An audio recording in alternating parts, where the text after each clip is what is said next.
Hi guys, so in this video I'm doing acrylic still life cherries, and I'm starting off with some chalk and just drawing out the basic shapes of 3 cherries. And you can use anything to draw these out with, even a pencil would be fine. And so in this video it's really a demonstration that shows the value of color and the relationship of colors with one another in such a way where it tells a story to the viewer's eye. And so it's not really about how to draw or drawing really well, because acrylic painting, especially in the still life world, is more about color value and putting them in the right places with other colors to tell the story you're trying to convey. So on this particular story, I'm going to tell about some shiny cherries that have a lot of light shining on them, and there'll be direct light, there'll be some reflective off light, and then there'll be some nice shadows at the end, making it look realistic when we're done.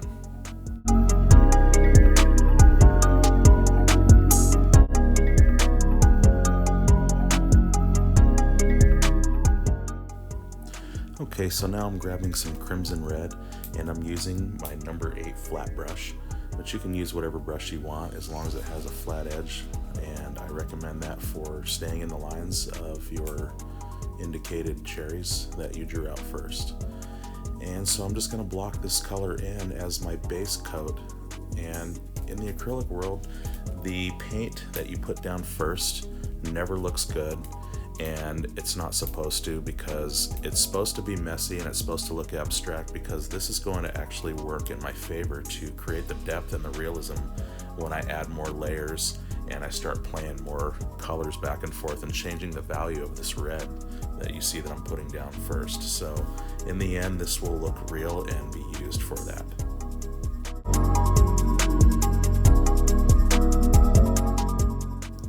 Okay, so now I've put some permanent black and some titanium white down that I'll use in a minute. And right now I'm mixing some crimson red with the permanent black, and I'm creating this dark maroon color, which is going to be the off shadow color, and it's going to be used to contrast the bright shiny places, making this thing pop and look very shiny in the end.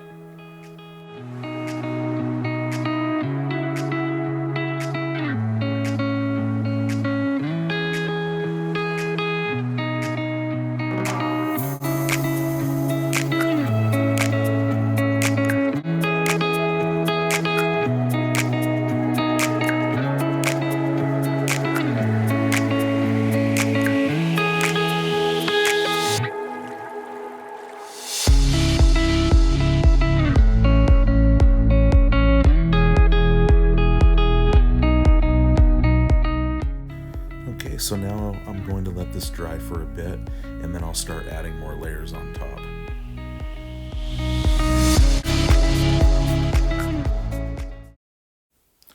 Okay, so now that it's dry, I'm taking some titanium white and I'm going to lighten up that dark maroon color that I had mixed together using permanent black and crimson red. And so as you can see, I'm changing the value of this color by lightening it, and what I'm doing is creating a reflective light color that I'm going to start applying on top of the layers I already put down earlier in certain spots on all the cherries.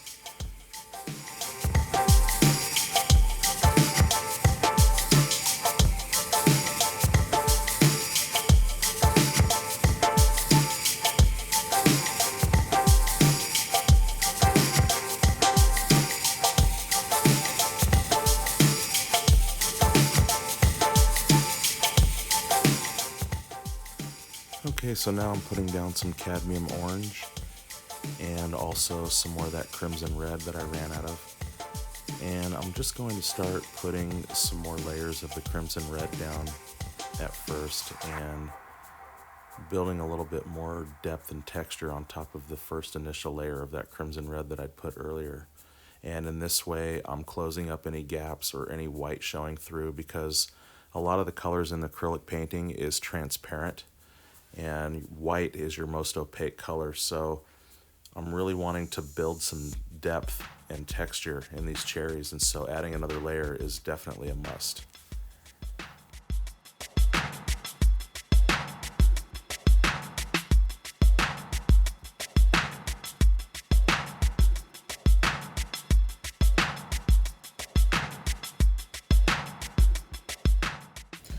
Okay, so now I'm picking up this permanent black, and I have just a touch of this crimson red in there.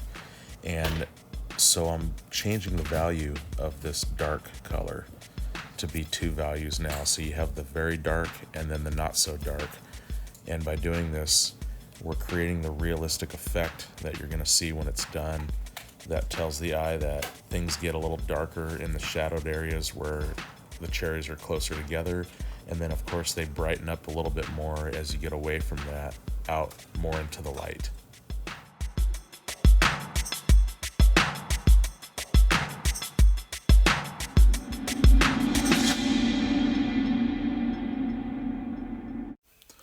Okay, so I'm picking up titanium white, and I'm going back over this area that I did before, this reflective light area, and I'm just going to brighten it up a little bit more. And by doing that, it creates again more depth because I'm adding another layer on top of the first one that I did.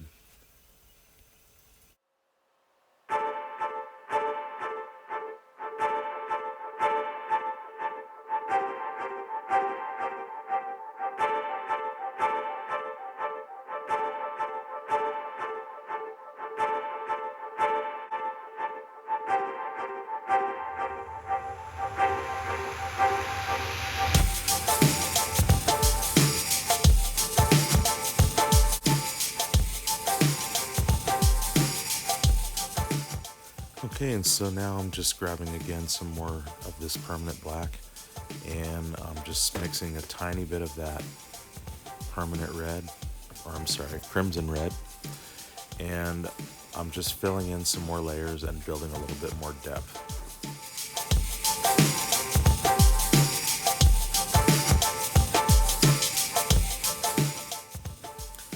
Okay, so now I'm putting down some magenta, and it's a very bright red. It's more vibrant than the crimson red that I was putting down. And I'm gonna start dancing this around just kind of randomly. And you know, with light and reflective light, there really is no rule of thumb because, as you know, light can play in so many ways, and there is no real right or wrong way to do this. So what I'm doing is just kind of grabbing now some orange, and I'm mixing that with my magenta, and I'm gonna start adding some of this vibrant, brighter color that's going to make it look like the cherry has this reflective light going on and this more depth and shine to it.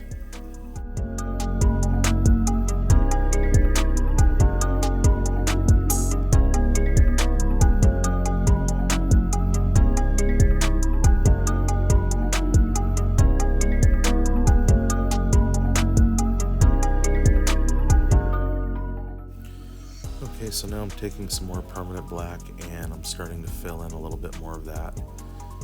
And again, it just has just a touch of that crimson red, and it's my darker value. And I'm actually going to mix some of that in with the lighter stuff here and there, because again, that's going to make it look more like reflective light, and that shine is bouncing around and playing around on these cherries as it would do in real life. And I'm also giving back some of the darker areas that I may have lost when I put the brighter colors over. So with acrylic paints, the cool thing is that they dry quick, and you can always cover up anything you do. So there really is no such thing as even a happy accident, as Bob Ross would say if you've ever watched his shows before. And that means that I can push color back and forth. If I have too much red, then I can grab some of this darker value and put it over that and extend it back, or vice versa. So you really can do anything you want with these colors.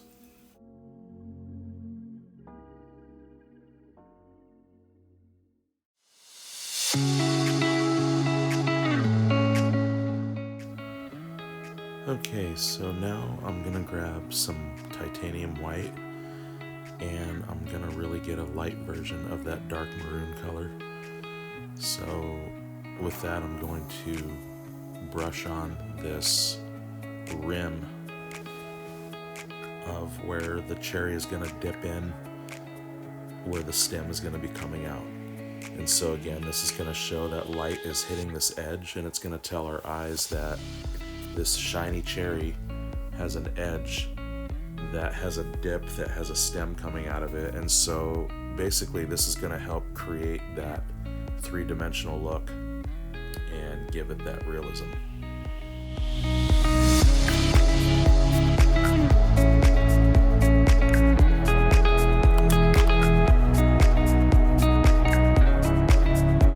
Okay, so now I'm just picking up just plain black, and I'm going to fill in this dipped area of the cherry, and by not putting any red in, it's going to create the darkest shadow, which is what we want to show that this thing is even more real and has that three-dimensional realism look that we're going for.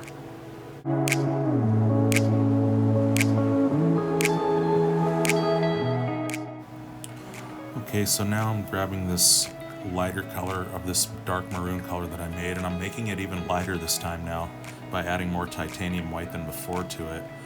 And I'm going to be putting it right here on this rim area in the back of it where more light is going to be hitting it. And again, this isn't direct light yet that we're getting into. This is still reflective light, and as you can see, now we have a few values of this reflective light. We have a very dark, a not so dark, a light, and then a much lighter value of this maroon color that we made earlier. And so again, this is going to add even more depth and realism with different variations.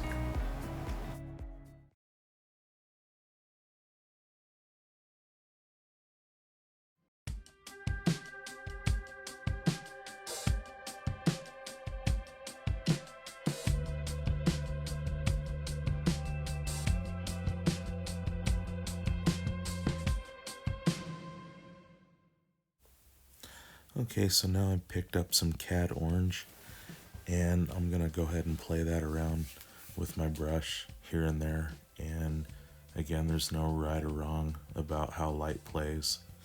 It's all light, it's always changing.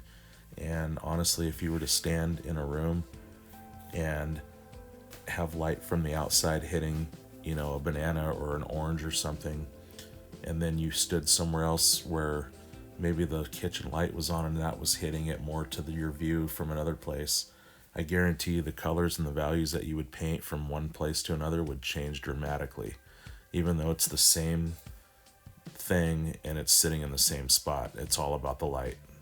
And so every painting is all about light and shadow and value and how you play those back and forth. And so I'm just taking some magenta, and I'm taking some of this Cad Orange, and I'm even taking some of this dark maroon here and there. And now I'm really just tackling this thing. I'm just playing stuff back and forth and kind of seeing what I have. And again, it's just playing them until you get what you want. And if you know you have too much of a color in one spot, you can take the opposite color or a different color and just go right over that and push it right back.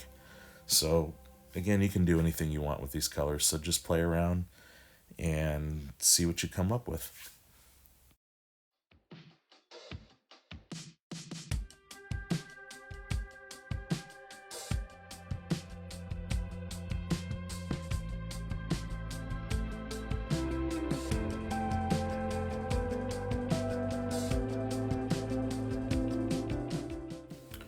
Okay, so now I'm just going to pick up some of this maroon again, and once again I'm going to make a lighter or the brightest color of this reflective light color by adding more titanium white to this maroon color that I made earlier. And I'm going to start brushing on the rim of this back cherry right here, and I'm going to create that rim there as well.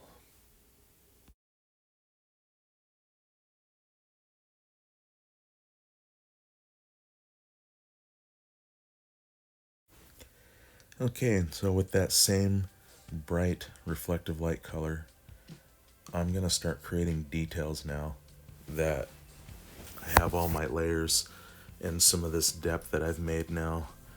And so now I'm going to have what looks to be like maybe a room or a kitchen or some objects that are reflecting off of it. And obviously when there's light hitting a surface such as fruit or a glass or something like that, it always has a distorted look to it. So these won't be details obviously that are going to be the details of the actual room, of course, but they are going to be specific shapes that will give the indication that something is reflecting off of these, and that will add even more to the realism effect.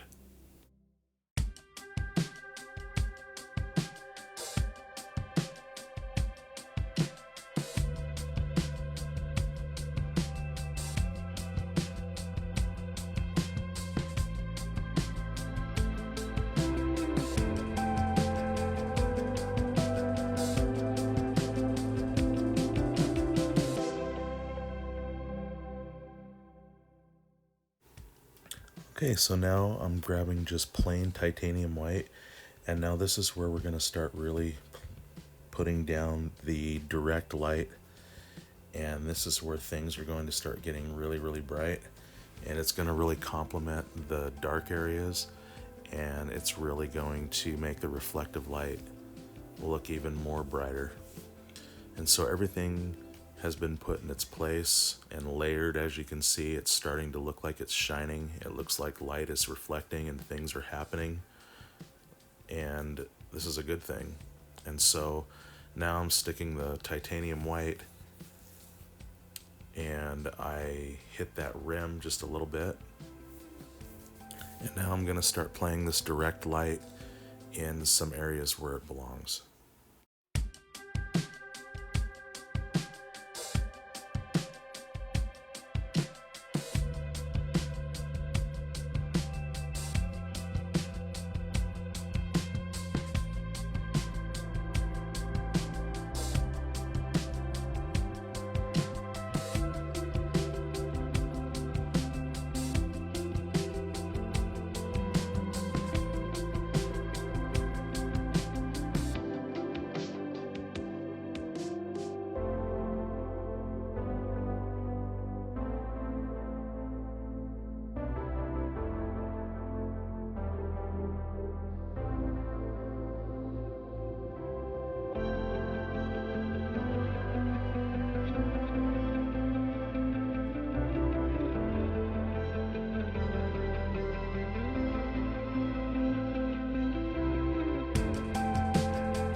Okay, so now I'm taking some of that magenta, and I'm just going to brighten it up a little bit with some titanium white and start applying it in this area here. And as you can see, it's adding more of that reflective light, but within the brighter elements of this cherry.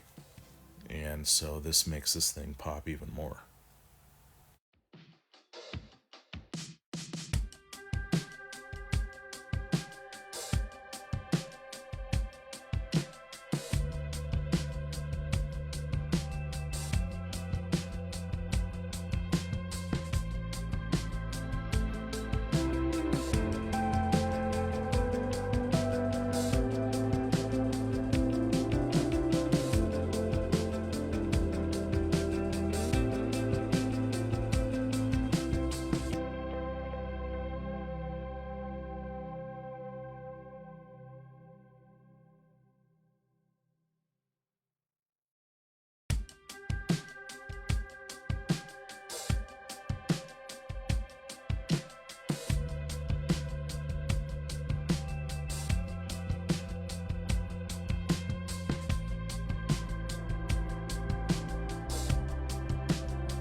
Okay, so now I'm grabbing some of this cad orange and getting a little titanium white just to brighten it up even more.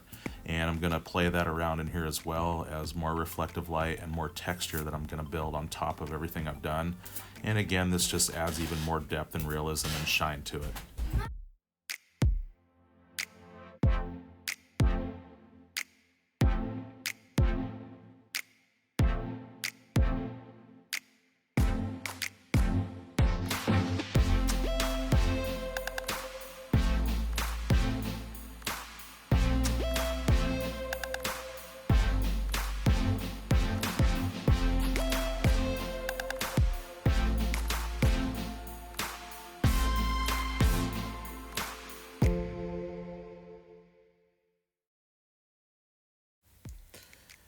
Okay, so I took a little bit of magenta, a little touch of cad orange, and wiped my brush off just a little bit and then dipped it in titanium white to get a very light color of that mixture. And I'm going along the bottom edge where more reflective light is hitting the edge as it comes around.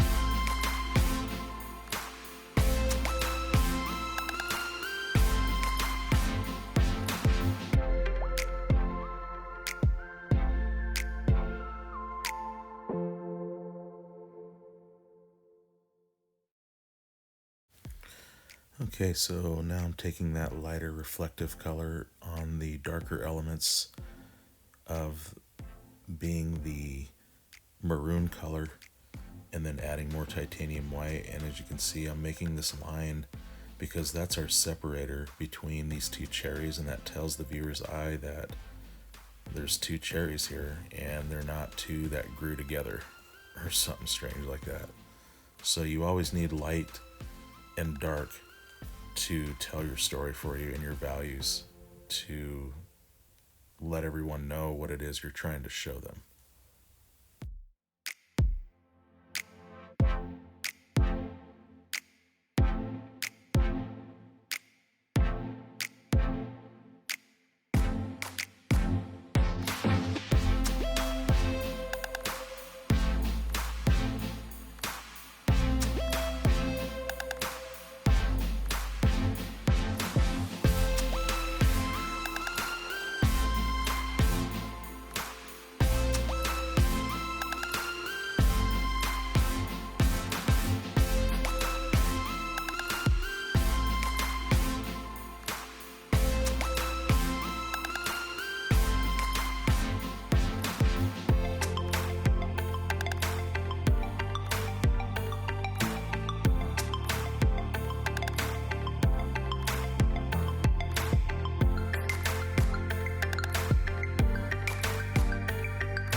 Okay, so now I'm just grabbing pure titanium white and I'm fixing my little temporary mistake by covering up over that red that kind of spilled outside the lines there.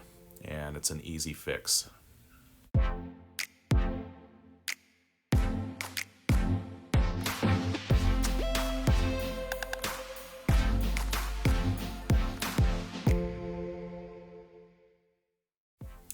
Okay, so now I'm putting down some Phthalo Blue and I'm mixing some of that with my permanent black and a touch of white.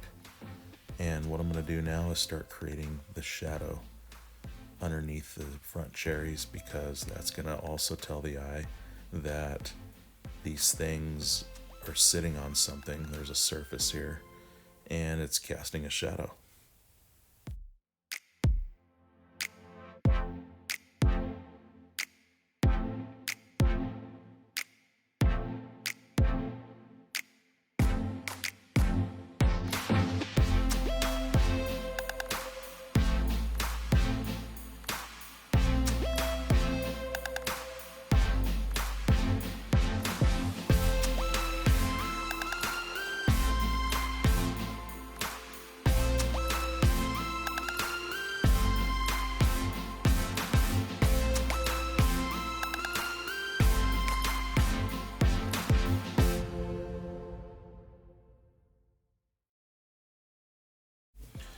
Okay, so now I'm putting down some Cadmium Yellow, and I'm going to be mixing that with a little bit of my Phthalo Blue to create green, and a touch of black just to dull it down just a bit, just to make it more realistic looking.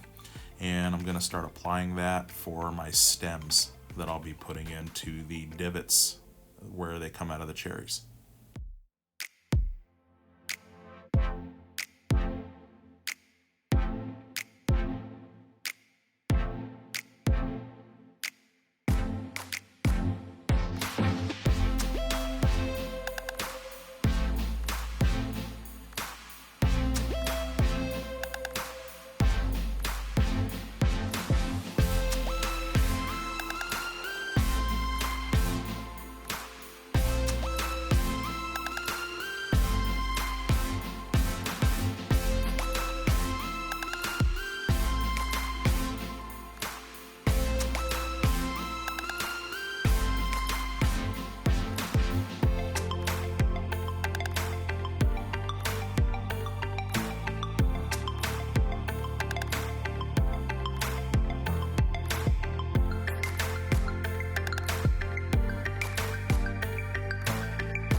Okay, so now I'm just grabbing plain yellow and going into that green mixture, and that is also going to create some light that's going to be hitting the stem as well.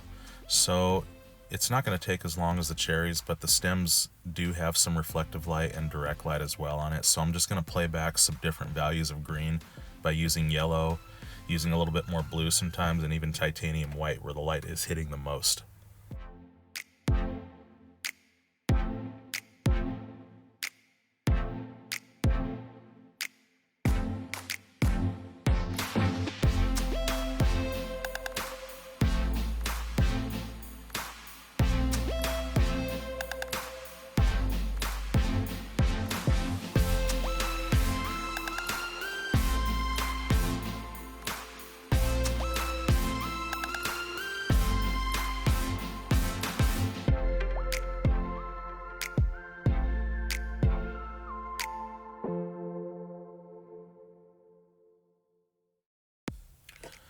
So now I'm taking burnt umber and putting that down, and I'm going to apply that as well on the tops of the stems, because if you look at a real cherry stem, you'll see there's some brown, there's some orange, there's some yellow, and of course with light hitting it, as light always hits everything in real life, there's going to be some variations of colors and mixes and blends of those colors into one another, and again that creates the realistic effect of that.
Okay, so I think that's it. I'm gonna take my script liner brush and dip it in some water and make my permanent black like ink that runs until it's really thin, and dip it in there with a point.